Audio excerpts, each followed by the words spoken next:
तुम लोगों को जो हम बताने जा रहा हूँ इसका नाम है विलोपन विधि, है ना। विलोपन विधि से किस तरह सवाल हल किया जाता है वो आज हम तुम लोगों को बताऊंगा, ठीक है। तो इसका जो पहला सवाल है x माइनस वाई बराबर 4, समीकरण 1 है। समीकरण दूसरा में क्या है, x प्लस वाई बराबर 36। इसको देखो हल कैसे करते हैं।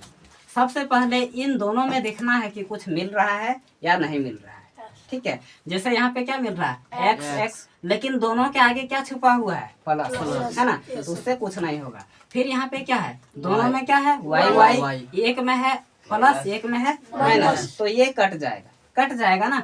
इस तरह का यदि रहेगा तो हम लिखेंगे जोड़ने पर। इसको जोड़ने पर लिखेंगे तो देखो ये यहाँ पे कितना है x, यहाँ भी x कितना है x, 2x होगा ना, तो हम लिखेंगे यहाँ 2x, ठीक है। और ये दोनों क्या हो गया, कट गया, खत्म हुआ ना। और फिर बराबर है तो बराबर देंगे, और इन दोनों को क्या करेंगे, घटाएंगे, जोड़ना है। देखो यहाँ यदि हम घटाने पर लिखते हैं तो इस सब का चिन्ह बदलता, लेकिन हम वो नहीं लिखे हैं, इसलिए इन दोनों को जोड़ने पर कितना हो जाएगा, 40 होगा ना। आप देखो हम इस तरह लिख सकते हैं 2x है तो 2, जैसे 2x बराबर कितना है 40, तो हम इसको काट भी सकते हैं 2 से 40, है ना। अगर यदि इसमें भी किसी को समझने में दिक्कत है तो हम इस तरह लिख सकते हैं x बराबर 40/2, ठीक है। तो फिर इसको काटेंगे कितना बार में, 20 बार, तो x बराबर कितना आ गया 20, x बराबर 20। अब लिखेंगे x का मान समीकरण 1 में, है ना, रखने पर कैसे लिख देंगे, x का मान समीकरण 1 में रखने पर। अब एक जो समीकरण है उसको हमको यहाँ लिखना है। समीकरण 1 क्या है, x माइनस वाई बराबर 4, यही है ना। तो देखो x के जगह पे हमको क्या रखना है, यहाँ पे बता दिया गया है x का मान समीकरण 1 में रखने पर। तो x बराबर कितना आया, 20। तो x का मान जब 20 आया तो x के जगह हम 20 रखेंगे, है ना। माइनस है तो माइनस, y है तो y, बराबर है तो बराबर, 4 है तो 4। फिर देखो क्या करना है, y को एक साइड ले जाना है, y है तो y, माइनस है ना y के पहले, तो माइनस हम लिखेंगे, बराबर 4 है तो 4। फिर ये जो है 20 को इस साइड से उस साइड ले जाएंगे तो प्लस में है तो इधर आएगा तो माइनस में होगा ना। अब बताओ माइनस y बराबर 20 में से 4 जाएगा तो कितना, -16। अब माइनस से माइनस खत्म, y बराबर 16। अब हम लिखेंगे अतः x बराबर कितना 20, y बराबर 16। ये हो गया क्या आंसर, है ना। तो इसी तरह से बना है दूसरा सवाल, इसको भी हम लोग हल करके बताते हैं कैसे हल होता है ना। तो वो बोला तो आसान था, उसमें कट रहा था ऊपर नीचे, लेकिन इसमें कैसे होगा। मान लो जैसे है सवाल दूसरा है x प्लस वाई बराबर 5, समीकरण नंबर 1, 2x माइनस 3y बराबर 4, समीकरण 2।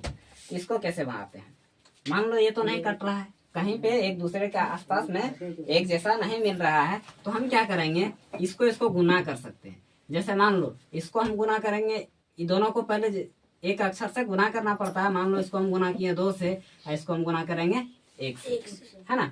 तो जब हम 2 से गुना करेंगे तो 2 गुना x, तो 2x प्लस 2y बराबर 10, समीकरण नंबर 3, है ना।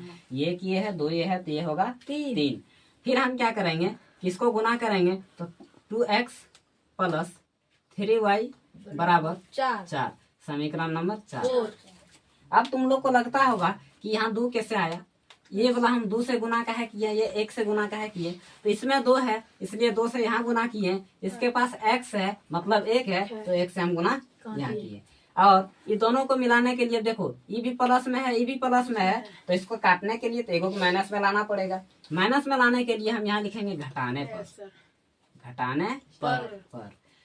पर। अब देखो सबका चिन्ह बदल देंगे, यहाँ प्लस है तो माइनस, यहाँ प्लस है तो माइनस, यहाँ पे क्या है माइनस होगा सर। देखो यहाँ पे हमको ये माइनस है तो यहाँ पे होगा प्लस, है ना। ये प्लस में है तो ये माइनस में। अब देखो ये दोनों कट जा रहा है, कटा ना। अब ये माइनस प्लस में है, ये भी प्लस में है, तो कितना 5y होगा ना बराबर। इसको क्या करना है? घटाना है। 10 में से कितना घटेगा? -6 सर। यहाँ पे कितना बच जाएगा? 6। 6 ये प्लस में है, माइनस में नहीं है। माइनस में सिर्फ 4 है, हाँ। है ना। अब हम क्या करेंगे? y बराबर कितना? 6/5। ठीक।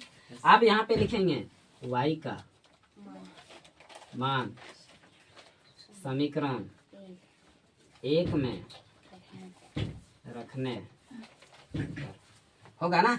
y का मान कितना में? समीकरण 1 में रखने पर। y का मान समीकरण 1 में रखने पर। इसको बंद। तो क्या करना है? y का मान समीकरण 1 में रखने पर। तो एक समीकरण मेरा क्या है? x + y = x 5। + y = 5। समीकरण 1। कितना का y का मान निकला है? तो x बराबर y के जगह पे हम लिखेंगे 6/5 बराबर x + 5। ठीक है, प्लस करो यहाँ। ठीक। अब फिर क्या करना है? x बराबर, ठीक है, 5 है तो 5 सर खत्म हो जाएगा। 5 है तो 5। फिर क्या है? ये कितना है? प्लस में है ना। इस साइड जाएगा तो माइनस 6/5। देखो कुछ नहीं है तो हम यहाँ पे लिख सकते हैं 1। इसको भिन्न के घटा कर सकते हैं ना। बताओ, इन दोनों का यदि हम लघुत्तम करेंगे तो 5 होगा। 5 पचे 25 माइनस 6 कितना? 6। अब बताओ, घटा दो 20/5 आया। 5 से इसको काटेंगे सर 19 होगा सर। x बराबर 25 तो में जैसे ये कितना? 25 में 6 घटेगा तो 19। x बराबर 19/5 हो गया ना। तो ये हो गया x बराबर y बराबर। यहाँ हम लिख सकते हैं अतः x बराबर 19/5 y बराबर 6/5। ये हो गया मेरा आंसर। सही है। चलो, तो जैसे कि हमने पहले बता चुका है विलोपन विधि का 2 सवाल। ये जो है तीसरा सवाल है विलोपन विधि का, जिसका सवाल इस तरह है। 3 + 4y = 10 समीकरण नंबर 1। फिर है 3x - 2y = 2 समीकरण नंबर 2। इसको भी हम लोग विलोपन विधि द्वारा हल करना है। इसको हल करने के लिए क्या करना है? दोनों को सबसे पहले देखो, दोनों में मिल जा रहा है ना। मिल जा रहा है। यहाँ पे कितना है? 3x है, यहाँ भी 3x है, लेकिन दोनों क्या है? प्लस में। तो हम क्या लिखेंगे यहाँ पे? जोड़ने पर।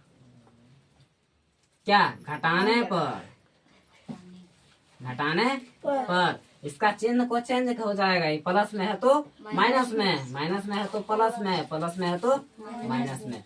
ये यार ये खत्म हो गया, है ना। अब इसको हम क्या करेंगे? 4 और 2 6, है ना। 6y बराबर, इसको फिर हम क्या करना है? घटाना है। 10 में से 2 जाएगा तो 8। ठीक। अब लिखेंगे y बराबर कितना? 8/6। अभी देखो कट जाएगा 2 से। 2 तिया 6, 2 चौके 8, है ना। फिर यहाँ पे y बराबर 4/3। अब लिखेंगे क्या? y का मान समीकरण ऐसे लिखाएगा ना। समीकरण कितना? 1 में रखने पर। समीकरण 1 मेरा क्या है? 3x + 4y = 10, है ना। तो क्या लिखना है? 3x है, 3x प्लस है तो प्लस क्या है? 4 इंटू कितना? 3 है ना, बराबर 10। ठीक है। अब क्या करना हमको? मान लो ये क्या है? कुछ नहीं है तो इसके नीचे 1 है। गुना है, गुना करना है ना। तो कितना? कुछ नहीं है तो 1 है। तो इसको भिन्न के गुना कैसे बनाते हैं हम लोग? ये ऊपर ऊपर लोग गुना हो जाएगा। नहीं सर, काटे 4 3। अरे क्या इसको गुना करेगा? क्या गुना करेंगे? नहीं सर, ठीक है सर। भिन्न के गुना जैसे बनाते हैं वैसे हम लोग बनाएंगे। इनका गुना। ठीक है। फिर को कैसे करना? जैसे 3x है तो 3x, है ना, बराबर बराबर है प्लस है प्लस। इसको गुना करेंगे कितना? 4 चौके 8 16। नीचे में कुछ नहीं है तो एक है, 1 गुना 3 तो 3 बराबर 10 है ना। अब फिर क्या बोलो, 3x बराबर 10 माइनस 16/3 ना तो एक ठीक है। कुछ नहीं है तो यहाँ क्या है, एक है। एक। भिन्न के गुना करेंगे उसी तरह। यहाँ तक समझ में आ गया है ना। Yes sir. इन दोनों को क्या किए, एलसीएम किए मतलब लघुत्तम किए तो इतना आया। फिर इसको भागा किए 3 बार में, 3 से 10 गुना किए 30 माइनस कितना 16, तो इसको घटाएं तो 14/3 आ गया है ना। Yes sir. 14/3 x यहाँ कितना है 3x है ना, तो यहाँ लिखेंगे 3x बराबर 14/3।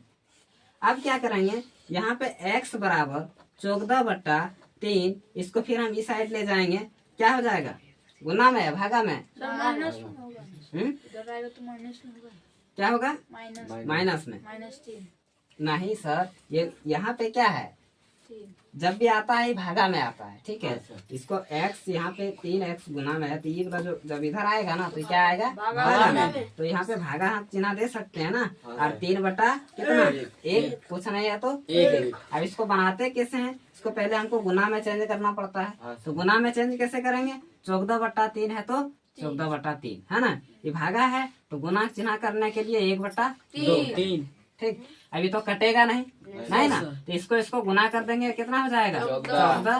फिर इसको गुना करेंगे तो 9। तो क्या x बराबर 14/9 आ गया ना। Yes, sir. और y बराबर कितना आया है, y बराबर यहाँ है 4/3 तो बन गया।